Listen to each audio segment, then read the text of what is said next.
So throughout Europe, you're going to find many cemeteries filled with war dead from many wars. For example, the First World War, the Second World War. And occasionally you'll just stumble across them. For example, today I'm in Neumarkt in the Oberpfalz in Bavaria, and I've stumbled across a pretty interesting war cemetery that I wanted to show you guys. Why is it interesting? Because it's a little bit different.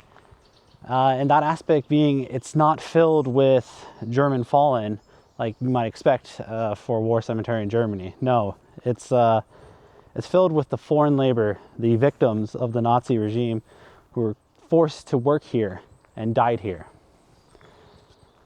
Anyway, I thought this was kind of an interesting experience, so I just wanted to bring you guys along and show you guys this place. But to understand why there's a cemetery precisely in this location, it makes a little bit of sense to look into the background of Neumarkt during World War II. So the Nazis set up a labor camp just up the road from this cemetery's location near the castle for forced labor camp.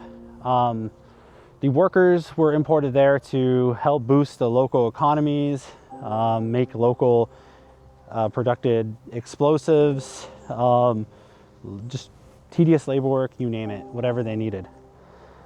Because of that, Neumarkt became a late war target.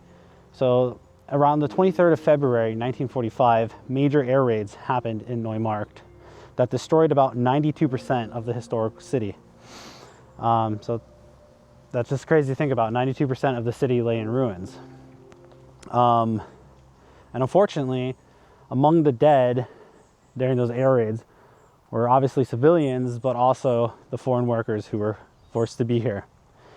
The Americans then pushed into Neumarkt, taking the city, and the fighting ended on the 22nd of April 1945. For much of the war, Neumarkt felt distant from the front. Refugees from northern cities even sought safety here.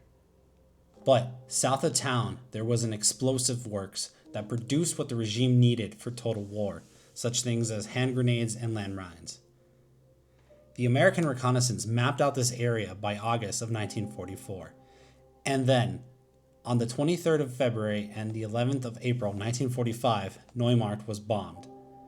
Then, after days of ground fighting around the area, the SS resistance in Neumarkt finally collapsed on the 22nd of April 1945.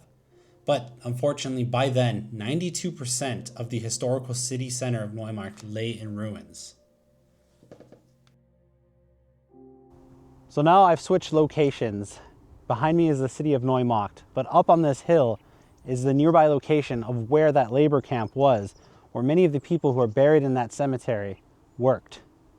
See, this began as a labor camp here, known as the Wolfstein camp and Kunstmühle. It began in 1942 as a transit for forced laborers. About 128,000 people passed through this location here, and the former Kunstmühle also held Soviet prisoners of war, and the conditions for those Soviet prisoners of war were absolutely brutal. After 1945 until about 1949, a displaced persons camp was also set up here for civilians uprooted by the war. It was also used by the US Army for supply and storage during the occupation of Neumarkt. From 1949 onwards, the settlement was used for German expellees, people who were expelled from Eastern Germany, for example, Prussia and the Sudetenlands. Over time, though, the barracks were cleared and regular homes replaced them. So walking around the cemetery, you'll notice it's very beautifully set up, but it also offers a very sombering feeling. As you're looking at each plate and looking at the individual names, you have to remember each name is a life, a story. Each person woke up for the last day that time. Each person wanted to go home, wanted to go back to their families, to the lives that they left behind. And instead of that, they were laid to rest here, far from home, far from where they ever imagined. You have to wonder, growing up, did they even know that this place, Neumarkt, existed?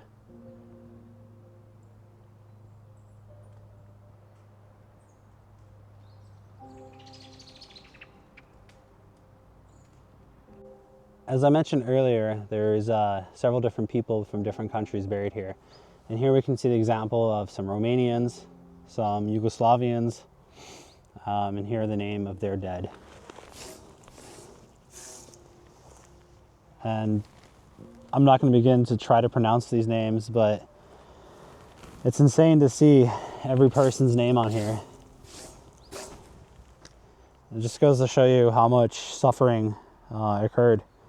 Like for example, here you can see someone who was born in 1918, the 7th of July, or sorry, the 3rd of July, and they perished on the 9th of January, 1942.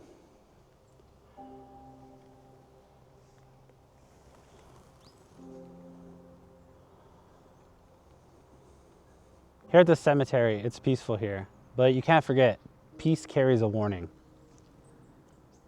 This place gathers the sacred dead so we can remember them. But let us remember their suffering. Let's take that as a warning, not to repeat the mistakes of the past, so that immense suffering doesn't have to happen again like it does here. Like I mentioned earlier, every name on a plate here is a life, is a story. They all had hopes, they all had dreams, all of them taken from them early. All of them had the hope of going home one day, seeing their families, their loved ones, starting a life again after the war. It's easy to say that we'll never forget, but sometimes when you look at the world, history does repeat itself. And let's hope that these cemeteries here in Neumarkt, for example, serve as a purpose and a reminder that we shouldn't relive the past, and that these people don't need to die like they did here. So just a small correction from my statement from earlier. It does indeed appear that there are some more dead here, but that from the First World War. As we can see from 1918 on this head plaque or stone with the different names on it.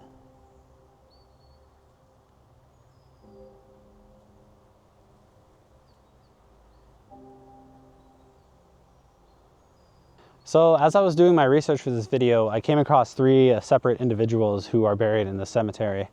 And I hope you don't mind me reading off my phone here. I'm only going to try to pronounce their first names because I don't want to butcher their last names. I'll give it a try though.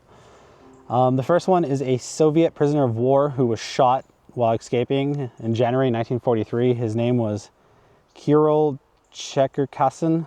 Sorry if I pronounced that wrong, really I am. The second one was a Polish civilian laborer who was shot during arrest after trying to flee abuse. His name was Nikolai Zwazchenko. Again, apologies on that.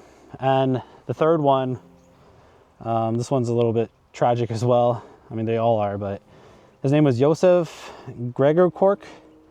He was a Osterarbeiter. He was killed by U.S. soldiers, by U.S. machine gun fire, while trying to run towards them in celebration of being liberated. The Americans thought that he was a German running at their positions and unfortunately was shot down. Those are three examples of unfortunate deaths that didn't need to happen during this course of this bloody war that is known as World War II. I don't want to repeat myself because I've said it earlier, but mistakes of the past, these things should serve as a memory so they don't happen again. That unnecessary lives need to perish. But unfortunately, that's the reality of war. Whether it be in ancient times or now, civilians are always the victims of the bigger battles and whatever's going on.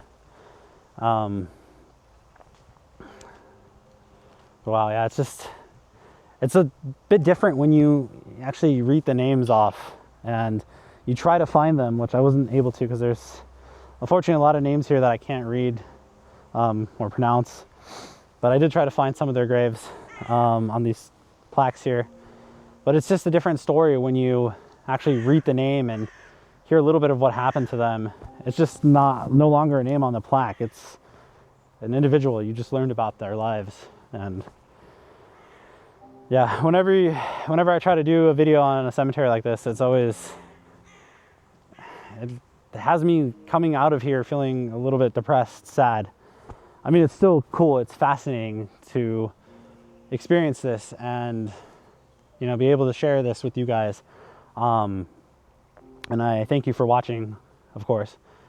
And if you're ever in Neumarkt, I'll post the address of this cemetery into the description. And if you're ever in the area, it's definitely worth checking out.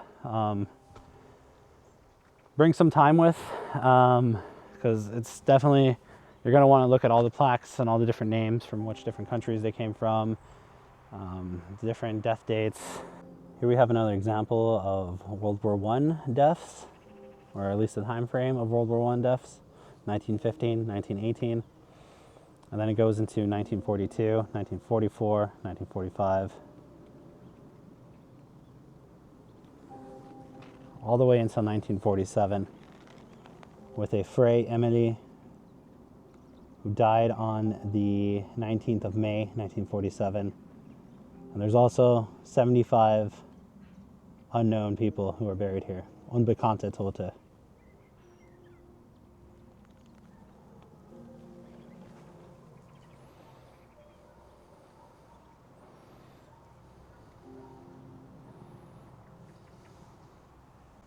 The layout of this graveyard is very interesting. As you come through the gate, you'll follow this pathway.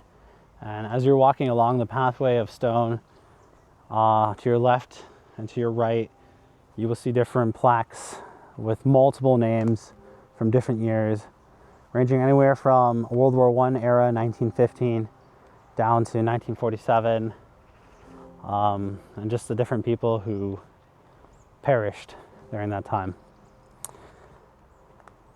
And then as you walk towards the end of the pathway, you arrive at these 3 columns with a saying in the middle and a wreath laid there, that just shadows over the entire graveyard.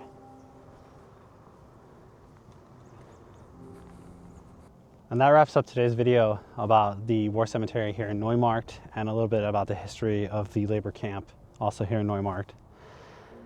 If you feel like you learned something today, I know I did while researching for this video, then make sure to drop a like and subscribe to the channel. And in the comments, let me know what was your most interesting part about the video. What did you guys like about it? Anyway, that's it for now, and appreciate you guys for staying and watching. Until the next one.